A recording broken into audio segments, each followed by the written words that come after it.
연약하고 무너진 저희 인생에 친히 찾아오신 예수님, 감사와 찬양을 올려드립니다. 주님 안에서 잃어버렸고 빼앗겼던 것들을 되찾을 뿐 아니라 더 큰 은혜로 우리를 채워주신 하나님, 무엇보다도 예수님이 세상을 승리하셨듯 저희에게 승리를 주신 예수님을 경배합니다. 주님 앞에 나와 하나님 앞에 예배드리는 저희의 마음과 믿음과 그리고 정성을 받아주셔서 예배를 통해 하나님의 함께 하심과 우리를 회복하고 치유하심을 경험하는 그런 시간이 되게 하여 주시기를 간절히 기도드립니다. 오늘 주시는 하나님의 말씀을 통해 저희 모두가 더 깊은 말씀 속에 잠기는 은혜를 누리도록 축복하시기를 기도합니다. 하나님, 초대교회의 성도들이 성령의 충만함을 받은 후 전혀 다른 인생을 살았던 것처럼 주님의 피로 하나님 자녀가 되도록 깨끗이 씻음받고 소망을 얻은 저희들이 믿음으로 승리하며 하나님의 말씀과 성령에 더욱 충만한 은혜를 누릴 수 있도록 이 시간 저희에게 큰 은혜 주시기를 원합니다. 오늘 저희에게 말씀을 전하시는 선교사님에게 하나님의 성령의 충만하심과 능력으로 같이 하여 주셔서 입술을 통해 증거되는 하나님의 복된 소식이 우리 모두에게 기쁨과 희망과 회복의 은총을 누리는 시간 되기를 간절히 원합니다. 예배 모든 시간을 하나님께 맡겨드립니다. 소망이 없고 낙심하고 갈 길이 보이지 않았던 저희들에게 새 길을 내어주시고 하나님의 약속을 이루시고 밝은 빛이 되시는 주님을 붙잡고 새 소망을 갖는 복된 예배가 되기를 간절히 기도합니다. 우리 하나님께 모든 것을 맡겨드리며 예수님의 이름으로 축복하며 기도하였습니다. 아멘. 반갑습니다. 여러분, 곁에 계신 분들한테 예수로 사는 인생 책임져 주십니다 하고 인사할까요? 예수로 사는 인생 책임져 주십니다. 오늘은 아마 제가 하노이 베들교회에 와서 처음으로 여러분들에게 게스트 스피커를 소개해 드리는 시간 같아요. 1988년에 제가 하와이에 있는 조그만 섬 마우이라는 시골 섬에서 목회를 할 때 마우이보다 조금 더 시골스러운 빅 아일랜드라는 섬이 있습니다. 거기에 힐로라는 곳에서 목회를 하셨던 목사님이에요. 그래서 30대 초반에 저희들이 만났는데 이제 이렇게 머리가 허해질 때까지 같이 교제를 하게 되었네요. 그래서 임종수 선교사님인데 지금은 선교사님이세요. 목회하시고 미국에서 한인교회 오래 목회하시고 그 다음에 하나님께서 또 다른 계획을 주셔서 중국의 선교사로 파송이 돼서 선교사로 오래 사역하시고 코로나 터진 이후로 선교사님들이 전부 다 중국에서 나오시게 됐어요. 그래서 지금 한국에 오셔가지고 중국에서 유학 온 중국 대학생들을 대상으로 사역을 하고 계세요. 그래서 훌륭한 목사님이시고 훌륭한 선교사님이시고 또 가르치시는 은사가 있어가지고 훌륭한 교수이기도 합니다. 훌륭한에 여러 가지 붙일 게 많이 있어요. 저 개인적으로는 제가 컴맹이었을 때 286인가 하는 컴퓨터가 있었는데 컴퓨터에 입문할 수 있게 해주신 제 컴퓨터 선생이기도 하십니다. 그때는 요즘처럼 영상 통화할 수 있는 그런 게 안 돼가지고 이제 장거리 전화 켜놓고 양쪽에서 컴퓨터 화면 앞에서 제가 개인 교수를 받으면서 이제 컴퓨터에 입문을 하게 됐어요. 그래서 저한테는 컴퓨터 선생님이기도 합니다. 지금은 체중이 많이 주셨는데 전에 체중이 조금 넉넉할 때는 멀리서 보면 저하고 잘 구분을 못했어요, 사람들이. 그래서 제가 하노이에 와서 사역을 한다고 그러니까 하노이에 신방 오셨어요. 그래서 신방 오신 목사님하고 그리고 사모님도 같이 하셨는데 목사님하고 사모님을 제가 잠깐 소개를 해드릴게요. 여기는 임종수 선교사님이시고 뒤에는 노래하는 윤형주 씨 아시죠? 윤형주 사모님이십니다. 저는 김세환입니다. 우리 말씀 듣고 은혜 나도록 하겠습니다. 우리 선교사님 나오실 때 신짜오 하고 우리 인사를 하죠.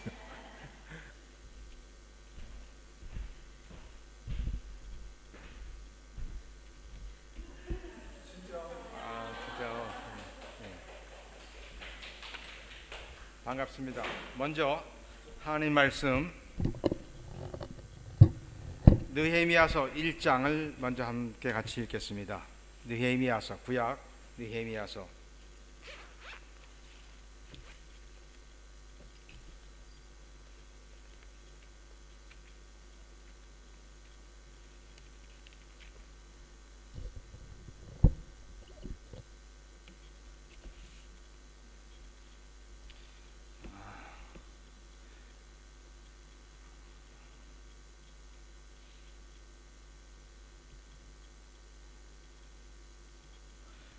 제가 타이핑하다 보니까 11절까지인데 20절로 잘못 썼습니다. 그러니까 느헤미야서 1장입니다. 1장.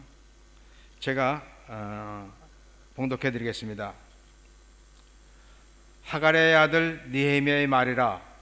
아닥사스다 왕 제20년 가슬루월에 내가 수상궁에 있는데 내 형제들 가운데 하나인 하나냐가 두어 사람과 함께 유대에서 내게 이르렀기로 내가 그 사로잡힘을 면하고 남아있는 유대 예루살렘 사람들 형편을 물은즉 그들이 내게 이르되 사로잡힘을 면하고 남아있는 자들이 그 지방 거기에 큰 환난을 당하고 능욕을 받으며 예루살렘 성은 허물어지고 성문들은 불탔다 하는지라. 내가 이 말을 듣고 앉아서 울고 수일 동안 슬퍼하며 하늘의 하나님 앞에 금식하여 기도하여 이르되 하늘의 하나님 여호와여, 크고 두려우신 하나님이시여, 주를 사랑하고 주의 계명을 지키는 자에게 언약을 지키시며 긍휼을 베푸시는 주여 간구하나이다. 이제 종이 주의 종들인 이스라엘 자손을 위하여 주야로 기도하오며 우리 이스라엘 자손이 주께 범죄한 죄들을 자복하오니 주는 귀를 기울이시며 눈을 여시사 종의 기도를 들으옵소서. 나와 내 아버지의 집이 범죄하여 주를 향하여 크게 악을 향하여 주께서 주의 종 모세에게 명령하신 계명과 율례와 규례를 지키지 아니하였나이다.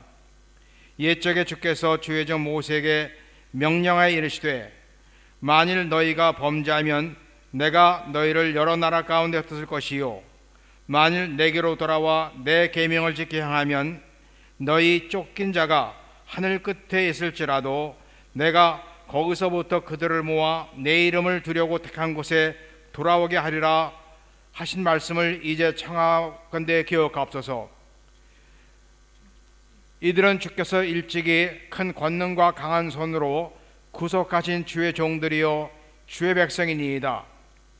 주여 구하오니 귀를 기울이사 종의 기도와 주의 이름을 경외하기를 기뻐하는 종들의 기도를 들으시고 오늘 종이 형통하여 이 사람들 앞에서 은혜를 입게 하옵소서 하였나니 그때 내가 왕의 술관원 되었었느니라. 아멘.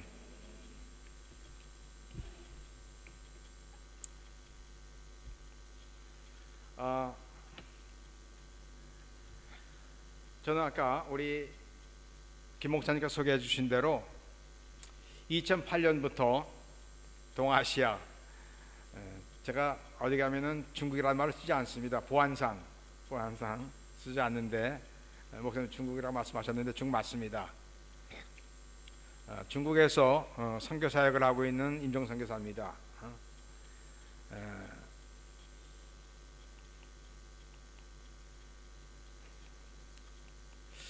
김일구 목사님은 아까 목사 말씀하신 대로 2008년도에 1988년도 8월 달에 30대 중반, 34살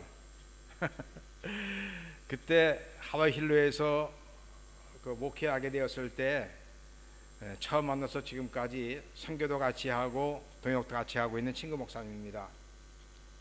31살에 단임 목회 시작했는데 우리 김 목사님도 31살에 단임 목회를 시작하셨어요. 지금 같으면 이해가 안 가죠. 근데 우리는 그때 그렇게 했습니다. 31살에 단임 목회를, 그것도 한국도 아니고 미국 땅에서 했었습니다.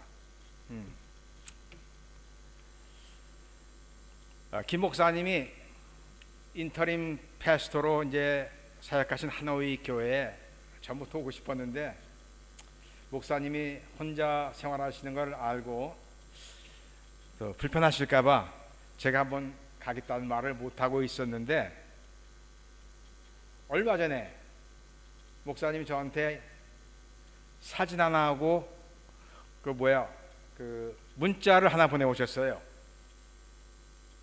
그 사진과 문자가 이겁니다. 녹색 원안에 있는 분 기억해 주세요. 가만히 보니까 목사님하고 주변의 교인들 같은데, 그 많은 사람 가운데서 한 분을 딱 동그라미 쳐놓고 이분을 기억해 달라는 거예요. 제가 하노이 베들게 성도님들을 기억해야 할 이유가 특별히 없는데 한 사람을 동그라미를 딱 쳐놓고 기억해 달래서 좀 이상하다, 혹시나 해서 전화해서 확인했더니 역시 나였더라고요. 그래서 이제는 신방 가도 되겠구나. 혼자가 아니니까. 그래서 불이 나게 제가 하던 일을 지난주까지 마치고 지난 월요일날 신방 왔습니다. 왔다가 이렇게 수요일날 여러분 만나게 돼서 반갑고 또 말씀을 나누게 되어서 정말 감사합니다. 오늘 제가 여러분과 함께 나누고 싶은 말씀은 느헤미야서 1장입니다. 본래 느헤미야서 전체를 다 읽어야 되지만 시간 관계상 1장만 읽을 것이고, 우리는 어떤 그리스도인이 되어야 하는가, 이 주제를 가지고 본문을 살펴보기로 하겠습니다. 주제가 좀 무거운 것 같지만 그렇게 무거운 건 아닙니다.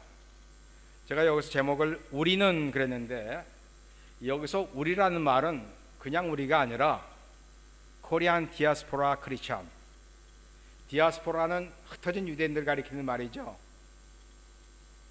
여기는 유대인 흩어진 사람이 아니라 우리 코리안 디아스포라 크리스천을 의미하는 말로서 여러분들처럼 한국을 떠나서 외국에서 살고 있는 한국인 크리스천들을 가리키는 말입니다. 여러분만 디아스포라가 아니라 저도 디아스포라입니다. 제가 38년 만에 한국에 들어왔는데, 이제 주민센터 같은 데 가서 바꾸려고 하다 보니까 용어가 많이 바뀌었더라고요. 옛날하고. 예를 들어서 옛날엔 주민등록, 호적초본, 호적등본 이랬는데 요즘엔 가족관계증명서 이렇게 바뀌었더라고요. 걔가 잘 모르다 알았고 그게 그겁니까? 그거 물어보더니 그분 저보고 그러더라고. 아메리칸 코리안이시군요 그러더라고요. 제가 미국에 있을 때는 코리안 아메리칸이라는 말을 들었는데 한국에 오니까 아메리칸 코리안이시군요 그래요. 그러니까 아직도 저는 디아스포라입니다. 여러분도 디아스포라고 저도 디아스포라입니다. 외국에 사는 크리스찬들은 특별히 어떻게 살아야 하는가? 여러분, 오늘 읽은 느헤미야서 1장 본문의 주인공인 느헤미야는 본래 어떤 사람입니까? 느헤미야는 기원전 445년경 페르시아의 아닥사시다 왕 때 과거 바벨론 왕국 시절에 느부갓네살 왕에 의해서 포로로 끌려갔던 이스라엘 백성들의 후손들을 이끌고 예루살렘에 들어와서 무너진 성벽을 재건했던 사람들이죠. 잘 아시죠? 역대하서에 의하면 이게 왜 안 들어가죠? 역대하서에 의하면 이스라엘은 솔로몬 왕이 죽고 나서 남왕국과 북왕국, 남북으로 나뉘었습니다. 우리도 남북으로 갈려져 있지만 옛날에 이스라엘도 그랬어요. 그러다가 북왕국은 BC 720년에 아수르에게 멸망을 당했고, 남왕국 유다는 BC 605년과 597년, 586년 모두 세 차례에 걸쳐서 바빌론의 침략을 받고 멸망을 당했습니다. 그때 수많은 사람들이 바빌론으로 포로로 끌려갔었습니다. 여러분이 잘 아시는 다니엘도 그때 16살, 그 나이 때에 끌려갔던 사람 중에 하나였습니다. 그로부터 70년이 지난 BC 536년부터 시작해서 445년 이 세 차례에 걸쳐서 이스라엘 사람들은 이제 고국으로 돌아오게 되는데 3차 기한을 이끌어왔던 사람이 바로 느헤미야입니다. 느헤미야. 포로로 끌려갈 때도 3번에 걸쳐서 포로로 끌려갔고, 돌아올 때도 3번에 걸쳐서 돌아옵니다. 1차 귀환을 주도했던 사람이 스룹바벨과 예수아죠. 이 스룹바벨과 예수아가 돌아와서 한 것은 무너진 성전을 다시 재건하는 거였습니다. 70년 만에 돌아올 때는요, 처음에 포로로 끌려갔던 사람들이 나이가 이미 많이 들었습니다. 다니엘만 같아도 벌써 80이 중반이 넘었잖아요. 그러니까 돌아올 때 돌아오고 싶어도 돌아오지 못한 사람이 많았습니다. 그때는 지금처럼 교통편이 좋은 것도 아니고 뭐 차가 있는 것도 아니니까요, 나이 드신 분들은 걸어서 올 수가 없어요. 그래서 돈을 많이, 헌금을 많이 해주면서 나는 못 가지만 여러분이 가시면은 그 예루살렘에서 성전을 재건해 주십시오. 요즘 말로 말하면 건축 헌금을 많이 했습니다. 갖고 돌아왔는데 주변 민족들이 자꾸 반대하니까 성전을 짓지 못하고 그 돈 갖고 자기 집을 졌어요. 자기 집을, 좋은 집을. 하나님이 학계 선지자나 스가랴 선지자를 통해서, 야, 하나님의 저는 황무인데 너희만 좋은 집에 거하는 것이 마땅하냐? 책망하니까 그때서야 정신 차리고 성전을 짓기 시작해서 성전을 지었는데 결국 돌아온 지 20년 만에 성전을 지었습니다. 그러고 나서 또 50년 가까이 지나고 나서 이스라엘 사람들이 영적으로 다시 부패했다는 말을 듣고 에스라가 그때는 돌아옵니다. 에스라는 학사 겸 제사장이죠. 성경을 잘 아는 사람이에요. 내가 가서 이스라엘 백성들에게 영적인 개혁을 좀 하겠다, 이렇게 해서 돌아옵니다. 근데 짧은 기간 동안밖에 못 있고 금방 돌아갔어요. 왜냐하면 에스라는 왕이 굉장히 중요시 여기는 참모이기 때문에 자리를 많이 비울 수가 없어서 짧게 있다가 돌아갔습니다. 근데 그때 와서 한 것이 뭐였냐면요, 와서 보니까 이스라엘 사람이 부패하게 된 것이 이방 여자하고 결혼한 것이었어요. 이방인 여자, 요즘 말로 말하면 신앙이 없는, 하나님 믿지 않는 여자들하고 결혼하니까 이스라엘 사람 어떻게 돼요? 부인을 따라가죠. 네? 여러분 다 결혼해서 아시겠지만 처음에는 결혼할 때 남자가 큰 소리 치고 이끌어가는 것 같지만 시간 지나면 누가 가정을 이끌어가요?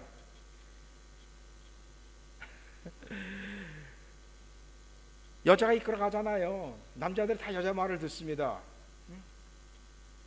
저 옛날에 훌륭한 그 조용기 목사님도 방회를 하시면은 방에서 이렇게 하기로 결정을 했는데 다음 주에 와서 그 장회원들이 목사님 안 되겠습니다, 이렇게 바꿔야겠습니다, 그런데요, 왜 그러니까 집에 가서 얘기했더니 부인들이 다 반대한다는 거예요.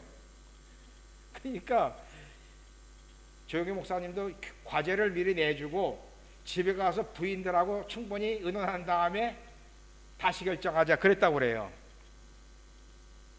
여러분, 남자가 예수를 믿고 여자가 안 믿는 경우가 있고, 거꾸로 남자는 안 믿는데 부인은 믿는 경우가 있습니다. 혹시 여러분 가운데도 남편이 안 믿는 분 계십니까? 한번 손 들어보세요. 예. 근데 그 시간 문제예요. 시간 문제. 남편이 믿고 부인이 안 믿는 경우는요, 나중에 남편도 불신자가 될 확률이 높습니다. 근데 거꾸로 부인이 믿고 남편이 안 믿는는요, 시간 문제지 결국은 돌아옵니다. 이스라엘도 마찬가지였어요. 이스라엘 사람들이 믿지 않은 이방인 여인들하고 결혼하다 보니까 불신앙자가 되었습니다.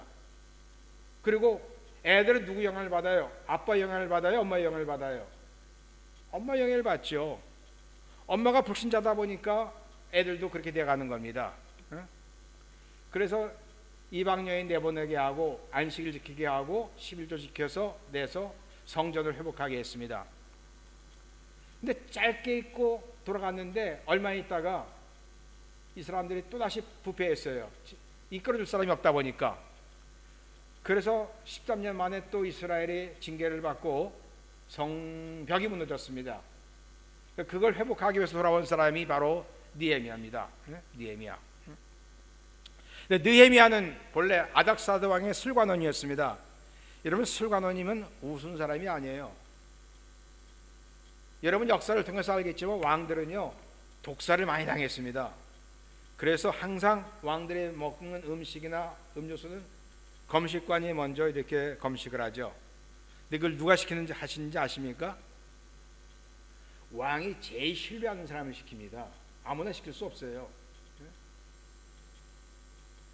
이 술관원은요, 왕의 목숨을 지키기 위해서 먼저 음식을 검식할 뿐만 아니라 항상 왕에게 옆에서 자문 역할도 해주는, 요즘 말로 말하면 비서실장 같은 역할도 하는 사람입니다. 굉장히 왕의 측근이에요. 왕하고 직접 얘기할 수 있는 그건 고관입니다. 굉장히 높은 사람이었어요. 그리고 이 느헤미야라는 이름의 뜻은 여호와께서 위로하신다라는 뜻입니다. 이스라엘 사람들은 자녀들의 이름을 지어줄 때 어떤 뜻을 가진 이름을 지어줬어요. 근데 느헤미야라는 이름이 이게 그냥 이름이 아니라, 부르기 위한 이름이 아니라 여호와께서 위로하신다 이런 뜻입니다.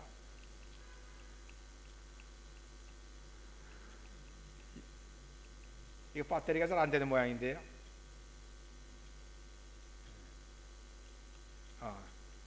자, 이것은요, 여호와께서 위로하신다라는 말은 이거 신앙 고백적인 의미가 포함되어 있는 거거든요. 이건 느헤미야의 아버지가 하가랴인데 고난과 시련을 많이 겪었던 사람이면서 동시에 하나님의 위로와 도우심을 받았던 신앙 체험이 있는 사람임을 말해줍니다.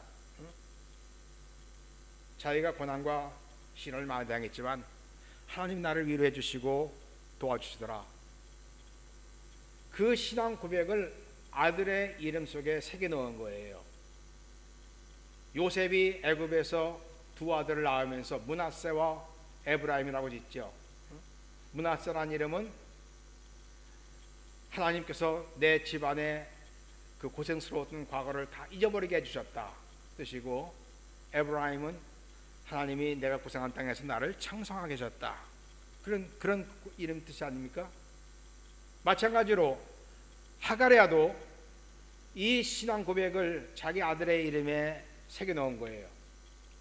동시에 아버지가 아들의 이름을 이렇게 지어주면서, 야 느헤미야야, 인생이라는 것은 살다 보면은 네가 예상하지 않았던 시련과 고난을 당할 때가 많이 있다. 그때마다 낙심하거나 절망하지 말고 하나님을 붙들고 믿음으로 살아라. 그러면 하나님께서 언젠가는 너를 위로해 주시고 붙들어줄 것이다. 이런 신앙교육을 시켰던 부모였음을 알 수가 있습니다. 여러분, 자녀들에게 뭐라고 신앙교육 시키세요?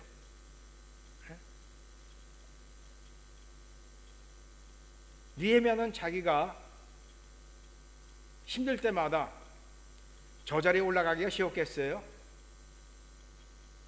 느헤미야는 유대인이지 페르시아 사람이 아닙니다. 쉽게 말하면 여러분의 자녀가 이 땅에 자라가지고 베트남 총리에 가는 게 쉽겠어요? 그 쉬운 거 아니거든요. 그 자리에 올라가기가. 그런데 인생 살면서 힘들고 어려울 때마다 낙심하지 말고 하나님이 너를 도와줄 테니까 믿음으로 살아라. 하나님 너를 도와줄 것이다. 이걸 자기가 가르치면서 동시에 아들도 기억하길 바랐던 겁니다. 좋은 부모였어요. 자, 여러분, 이 느헤미야서가 무슨 말로 시작되고 있습니까? 1장 1절부터 3절까지 보면요, 이 느헤미야서는 느헤미야가 1차, 2차 귀환 때 예루살렘으로 왔던 이스라엘 백성들이 주변 침략의 민족, 이방인들이죠, 침략을 받아서 예루살렘 성벽은 허물어지고 성물들은 불탔으며 자기 민족이 환난과 능력을 당하고 있다는 소식을 듣는 것으로부터 시작되고 있습니다. 참 느헤미야서는요, 굿뉴스가 아니라 배드뉴스로부터 이야기가 시작됩니다. 느헤미야는요, 사실 포로로 끌려온 지 그 사람들의 한 4대 5대 후손입니다. 근데 어느 날 왕의 주변에 있는 사람이니까 항상 왕국의 모든 소식들이 제일 많이 빨리 도착하겠죠, 왕의 주변에. 근데 딴 데보다도 예루살렘에서 오는 소식을 그는 주의 깊게 발견했는데, 예루살렘에서 이스라엘 백성들이 고난을 당하고 있다는 소식을 들은 거예요. 성벽이 무너지고. 자, 1, 2차 귀환 자들이 이처럼 또다시 주변 민족들에게 침략당하고 환난과 능력을 당하는 이유가 뭐니까? 여러분, 나중에 에스라서와 느헤미야를 잘 읽어보시면요, 그 이유가 뭐냐? 저들이 이방인 여자들과 결혼하기 시작했습니다. 또다시 하지 말라고 했어요. 그러면서부터 하나님을 멀리하고 이방인들과 다름이 없는 삶을 살기 시작했기 때문입니다. 여러분, 피 끊는 젊은 청년들이요, 아직 미혼의 피 끓는 젊은 청년들이 주말만 되면 교회 가서 봉사하고 주일날 교회 가서 신앙생활 잘하는 이 경건한 신앙을 가진 자매를 좋아할까요? 아니면 주말만 되면 홍대 사거리에 가서 맥주 마시고 즐겁게 놀기 좋아하는 생기 발랄한 자매를 더 좋아할까요?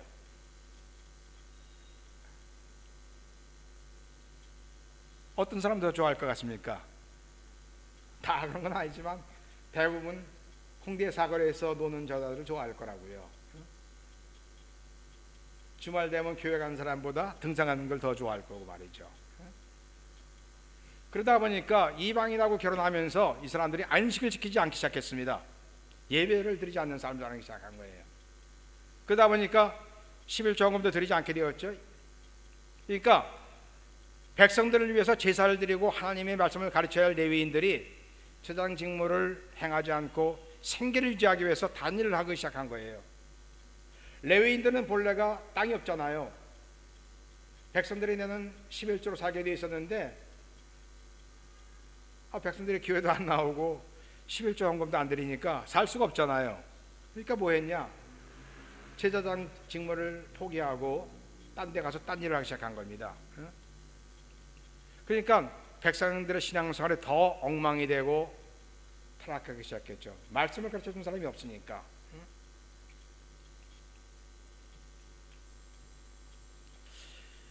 느헤미야가 이스라엘 백성들을 이끌고 3차 귀환을 하기 13년 전에 제장이면서 서기관이었던 에스라가 2차로 와가지고 백성들에게 말씀을 가르치고 이방 여자들을 내보내게 하고 안식을 지키고 11조 내서 교회를 정상화시켜라 이렇게 하고 돌아간 적이 있었습니다.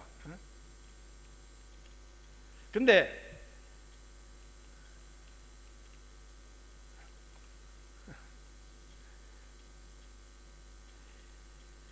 에스라가 돌아가고 나서 이스라엘 백성들은요 또다시 하나님을 멀리하고 영적으로 타락해 갔던 겁니다.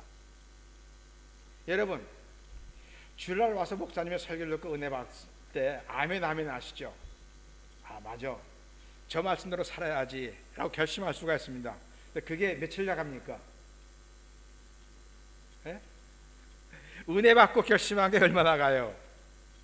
예? 우리말에 작심삼일이라는 말이 있죠. 그래서 오래 가는 거고, 예배 끝나고 교회 밖에 나가는 순간부터 잊어먹습니다.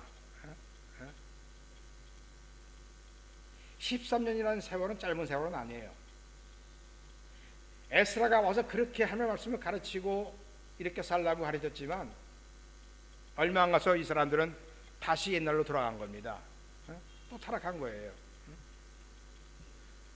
그 결과 저들은 13년도 채 안 지나서 또다시 하나님의 징계를 받았습니다. 다시 말해서 이스라엘 백성들은 주변에 있는 이방인들에게 공격을 받고 성벽은 무너졌고 성문들은 다 불타 없어졌고, 그 다음에 백성들은 주변 민족들에게 포로로 끌려가는 등 환난과 능욕을 당하기 시작한 겁니다.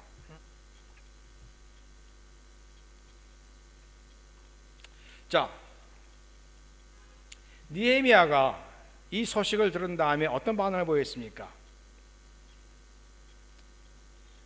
4절에 보시면요, 내가 이 말을 듣고 앉아서 울고 수일 동안 슬퍼하며 하늘의 하나님 앞에 금식하며 기도하여 이르되, 느헤미야는요 앉아서 울고 수일 동안 슬퍼하다가 그 다음에 하나님 앞에 금식하면서 자기 백성들을 위해서 기도하기 시작했습니다. 그 소식을 듣고 뭐 그런가 보다 하고 지나간 것이 아니라 며칠 동안 앉아서 슬퍼하며 울다가 금식하면서 기도한 거예요. 이때 느헤미야가 했던 기도의 내용은 5절부터 10절에 보시면요, 하나님 이스라엘 백성들의 죄를 용서해 주시고 자기를 예루살렘으로 돌려보내서 무너진 예루살렘 성벽을 재건하게 해 주옵소서 하는 거였습니다. 그게 두 가지입니다. 하나님, 우리 백성들의 죄를 용서해 주십시오. 그리고 나로 하여금 예루살렘에 돌아가서 무너진 성벽을 재건할 수 있게 해주시옵소서. 사실 느헤미야가 왕의 술관원으로서 항상 옆에 있어야 하는 사람인데, 왕을 떠나서 예루살렘에 가서 성벽을 재건한다는 것은 거의 그건 불가능한 이야기입니다. 그런데 하나님 그렇게 해달라고 며칠 동안 금식하면서 기도합니다. 여러분, 그가 이처럼 울면서 금식하고 기도하는 이유가 뭡니까? 왜 이런 기도했을까요? 예루살렘에 뭐 자기 가족이나 집이나 재산이 있었기 때문입니까? 아니죠. 백수십 년 전에 자기 조상들이 이미 바벨론에서 폴로로 끌어왔었거든요. 그러니까 느헤미야는요 벌써 4대 5대째 이방에 사는 사람입니다. 바빌론에, 페르시아에.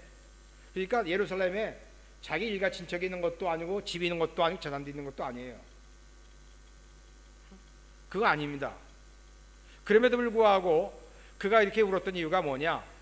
그건 느헤미야 마음속에 자기 민족과 나라를 사랑하는 마음이 있었기 때문입니다. 딴 거 없어요. 거기 일가 친척이 있는 것도 아니고 집이나 재산이 있는 것이 아니라 자기 민족을 향한, 자기 조국을 향한 그 사랑이 있었기 때문에 조국이 망했다는 말을 듣고 운 거예요.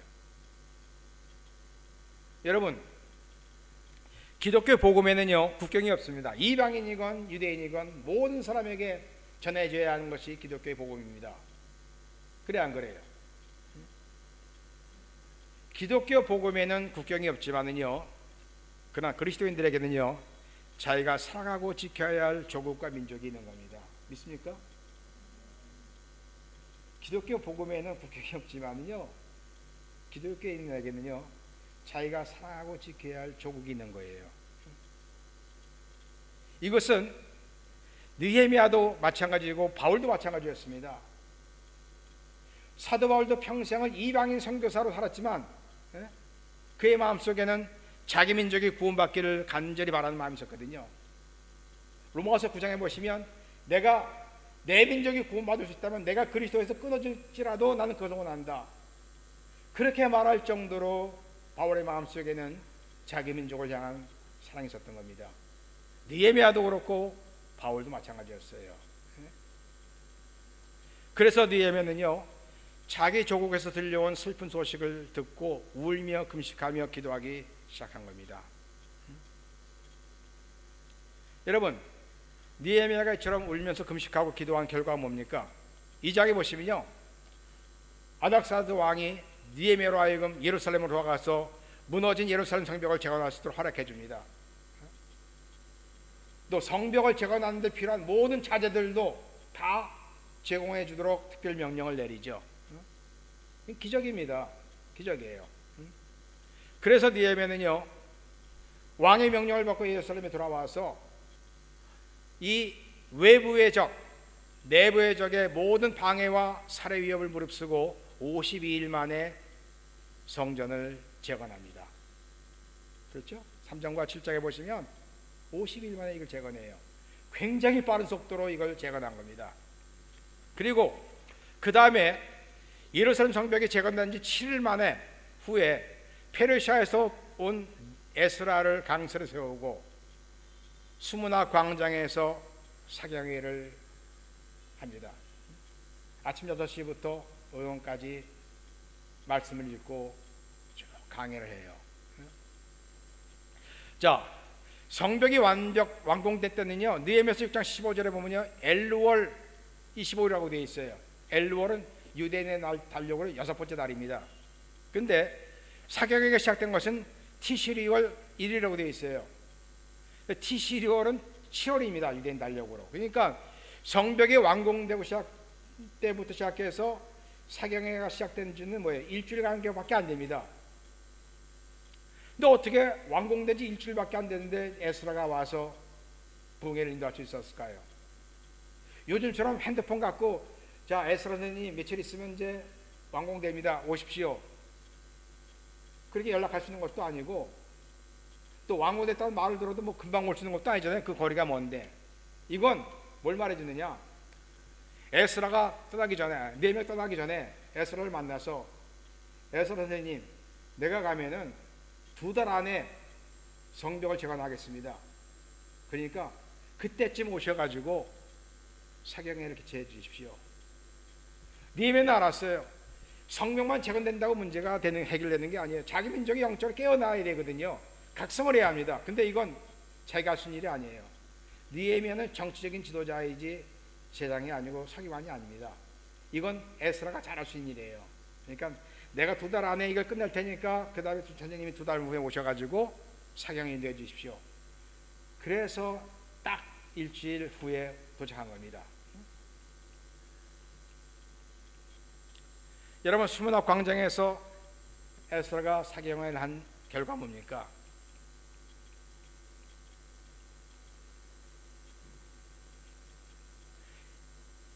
느헤미야서 9장 1절과 2절을 보시면요, 이스라엘 자손이 다 모여 금식하며 굵은 베옷을 입고 티끌을 무릅쓰며 모든 이방 사람들과 절규하고 서서 자기들의 죄와 조상들의 허물을 자복했다.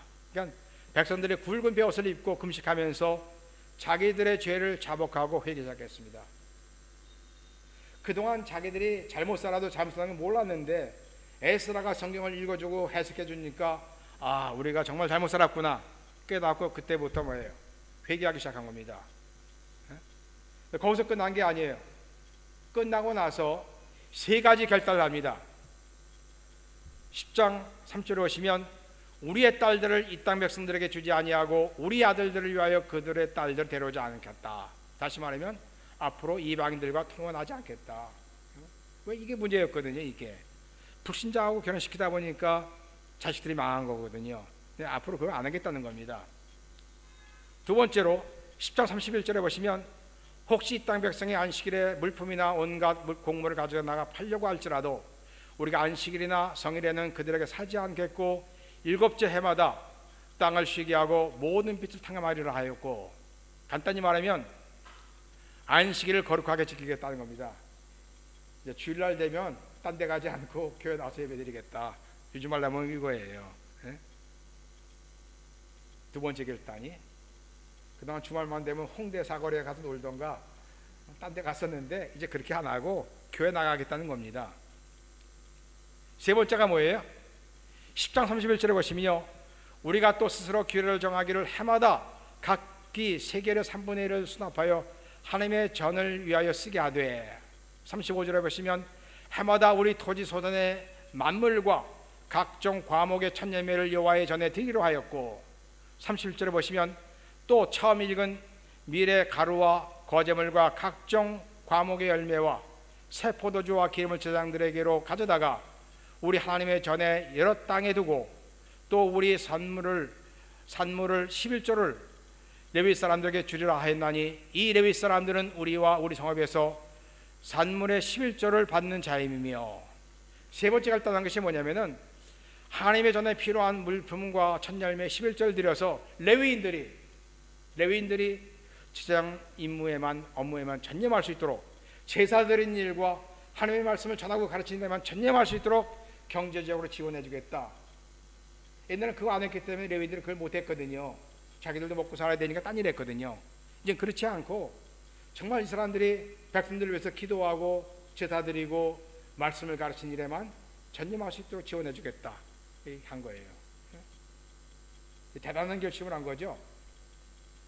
이것은요, 느헤미야가 계획했고 에스라 이끌었던 이 수문학 광장 사경회가 이스라엘 백성들로 하여금 하나님 앞에 돌아와서 새로운 삶을 살게 하는 전환점이 되었음을 말해줍니다.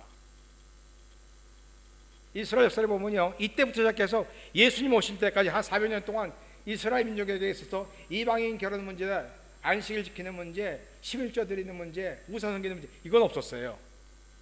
형식적으로 좀 잘못되긴 했지만 적어도 옛날 자기들의 조상들이 잠범했던 이방인과의 결혼 문제, 안식일 지키지 않는 문제, 11조 드리지 않는 문제, 우상 섬기는 문제, 이건 제거됐습니다. 대단한 영적인 각성과 이 정말 그 부흥이 일어난 것이죠. 자, 여러분, 이런 영적인 대각성과 회개 운동이 그 옛날 이스라엘 민족들에게만 필요했던 것이라고 생각하십니까? 아니에요. 이런 영적인 대각성과 회개 운동은요, 오늘날 우리 조국 대한민국에도 절실하게 필요합니다. 저는요, 1980년도에 한국을 떠났다가 2020년도에 코로나 때 선교제에서 한국에 돌아왔습니다. 그런데 38년 만에 돌아와서 본 한국의 현실은 제가 한국을 떠날 때와 비교하면 많이 다르졌습니다. 똑같은 나라인데 너무 많이 변했어요. 경제적으로는 많이 발전하고 했지만은 영적으로 도덕적으로는요 매우 타락하고 부패했습니다. 보편적인 상식과 인성도 갖추지 못한 사람들이 국회의원 빠트를 달고 비상식적인 법을 제정하면서 나라를 혼란에 빠뜨리고 있는 걸 봤습니다. 여러분 잘 아시죠? 이거 무슨 얘기인지. 그런가 하면 많은 사람들이 마약을 하고 있었습니다. 옛날에도 마약했어요. 근데 그건 소수의 연예인들, 불량배들이 그 했는데요. 지금은 중고등학생들도 청소년들까지도 이제 쉽게 마약을 구해서 마약을 하고 있습니다. 신문에 나지 않아서 그렇지만 작년 할로윈 때 그 난리치던 사람들이요 다 마약 먹고 그 짓 한 거거든요. 그거 아시나요? 그 신문에 안 났어요. 너무 나라가 창피하니까 그건 내일 안 왔습니다. 마약 먹고 그렇게 난리친 거예요. 그거 사실은요.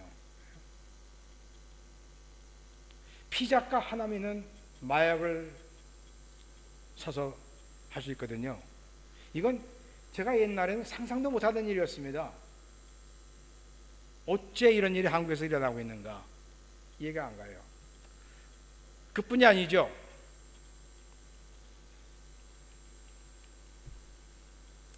교회도 예전과 같지 않습니다. 제가 보니까 그리스도인들이 예전처럼 하나님을 간절히 찾지 않아요. 옛날엔 새벽에 가서 산에 가서 기도하고 정말 열심히 하나님께 기도하고 매달렸습니다. 근데 이제 영적인 갈급함이 없어요. 왜냐하면 그렇게 하지 않아도 잘 살 수 있는 것 같거든요. 영적인 갈급함이 없어졌습니다. 그리고 그리스도인들과 비그리스도인이요 사는 게 별 차이가 없어요. 예수 믿는 사람이 뭔가 믿지 않는 사람하고 달라야 되는데 별로 다른 게 없어요. 예수 안 믿는 사람이 예수 믿는 사람 볼 때 저 사람이랑 나랑 뭐가 다르지? 다른 게 별로 없습니다. 똑같이 사는 거예요. 교회가 많이 세속화되어 있고 사회에 대한 선한 영향력, 빛과 소금으로서의 선한 영향력을 잃어버린 채 도리어 비난과 조롱의 대상이 되고 있습니다.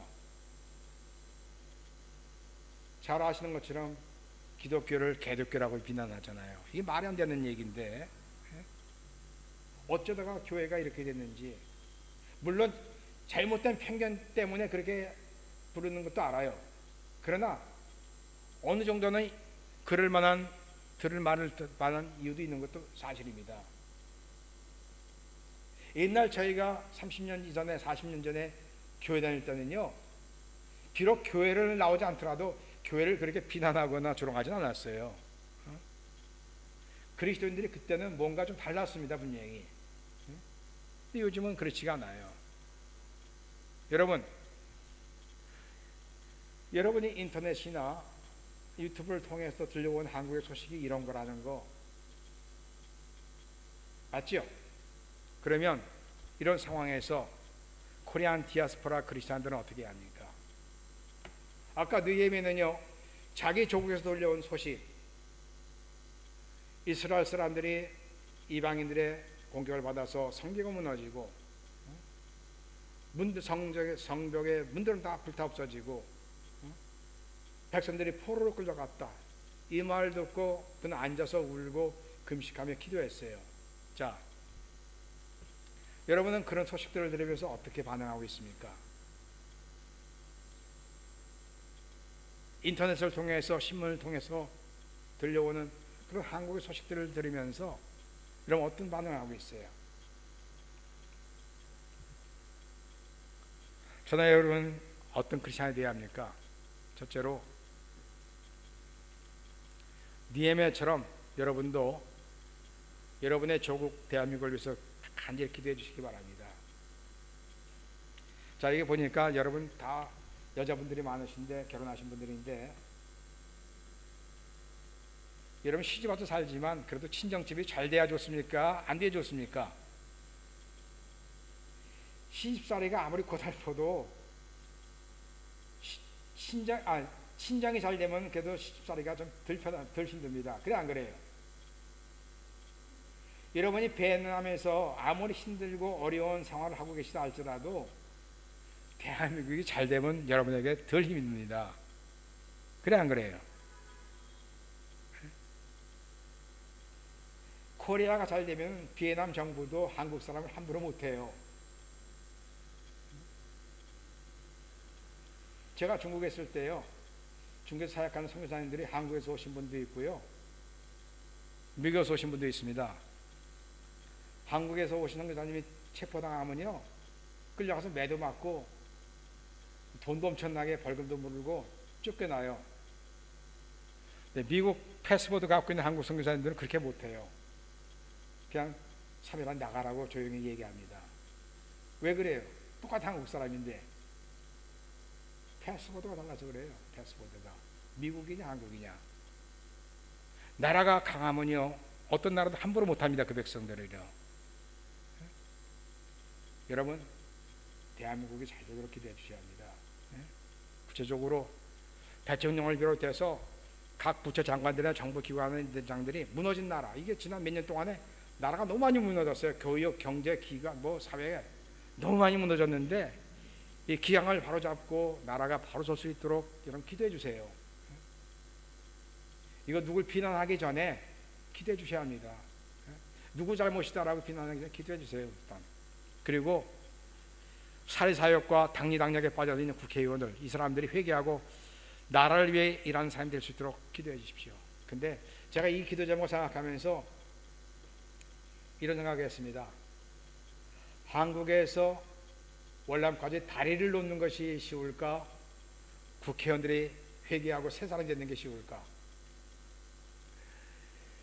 제가 볼 때는 우리 현재 국회의원들의 상당수는 희망이 없는 것 같아요. 변할 것 같지 않습니다. 내년에는 보편적인 상식과 올바른 도덕적인 가치관을 가진 사람들이 국회의원 될 수 있도록 기도해 주시기 바랍니다. 정말 이거 엉망입니다. 좀 기도해 주세요.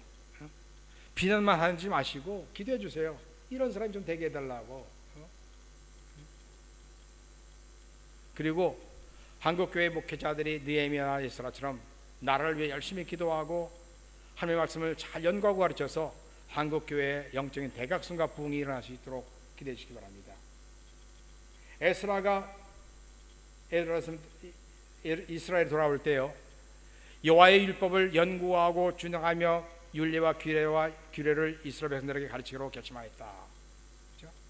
하나님의 말씀을 정말 가르쳐서 이 사람들이 제대로 살 수 있도록 내가 하겠다 결심하고 왔는데 2차 때는 짧아서 오래 못했지만 나중에 3차 때 와서는 은퇴한 다음이니까 충분한 시간을 가지고 이걸 했습니다. 여러분, 죄송한 얘기지만 참 한국교회 목사님들 보니까 저도 참 부끄럽더라고요. 같은 목사로서요. 제가 그걸 느낄 때가 있습니다. 여러분, 목사님들이 좀 부담감 있지만 위해서 기도해 주시기 바랍니다. 하나님, 우리 목사님들이 정신 차리고 에스라처럼 말씀을 연구하고 이 말씀을 담대하게 선포해서 양무리들을 올바른 길로 인도할 수 있는 목자들이 되게 해주십시오. 여러분, 그래서 한국교회에 옛날처럼 영적인 대각성과 부흥이 일어날 수 있도록 해주십시오라고 기도해 주시기 바랍니다.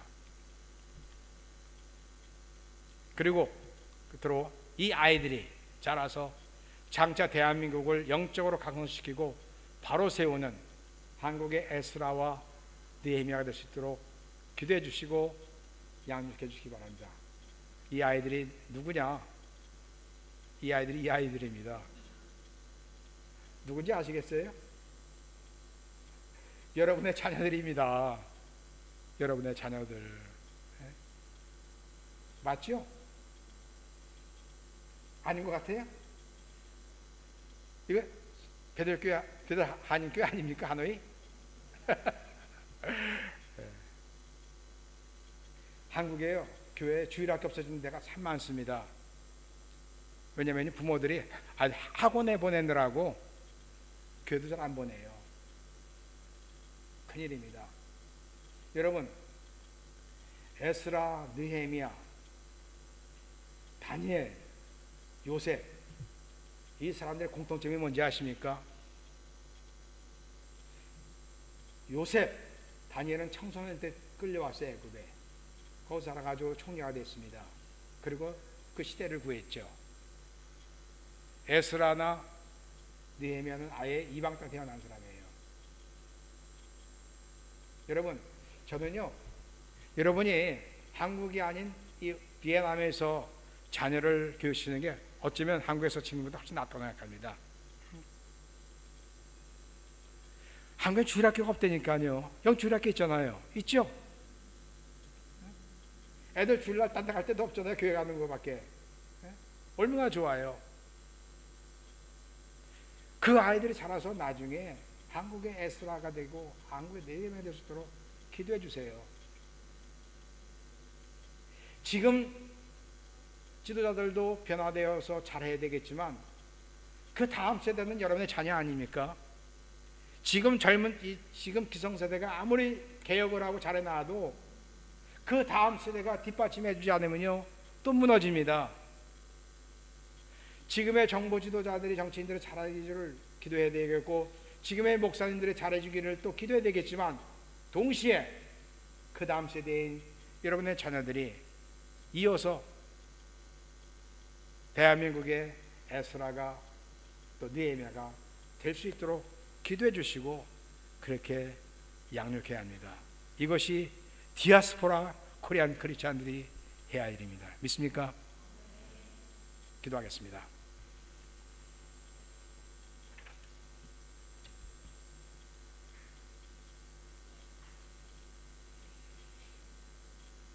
아버지 하나님, 오늘도 말씀을 통하여서 디아스포라로 살아가는 우리 그리스도인들이 어두운 한국의 소식을 들으면서 무엇을 해야 하는가, 생각할 수 있는 기회를 주셔서 감사합니다. 느헤미야는 4대 5대 전에 이스라엘을 떠나서 페르시아에 살고 있는 사람이었지만 자기 조국이 타락하고 이방인들에게 멸시를 받는다는 말을 듣고 자기 조국을 위해서 기도했습니다. 그리고 그 일에 자기가 쓰임받기를 소원했습니다. 하나님은 이런 느헤미야의 기도를 들으시고 느헤미야를 통해서 또 에스라를 통해서 무너진 나라를 개혁하게 하시고 무너진 신앙을 회복하게 도와주셨습니다. 아버지 하나님, 우리가 이 땅에서 살아가면서 느헤미야처럼 우리 조국을 위해서 기도할 수 있도록 도와주시고 또 우리의 자녀들을 다음 세대 에스라와 느헤미야로 양육할 수 있도록 도와주시고서 그리고 우리 조국이 하나님 앞에 귀하게 쓰임받는 하나님의 백성, 하나님의 나라가 될 수 있도록 축복해 주시옵소서. 예수님의 이름으로 기도합니다.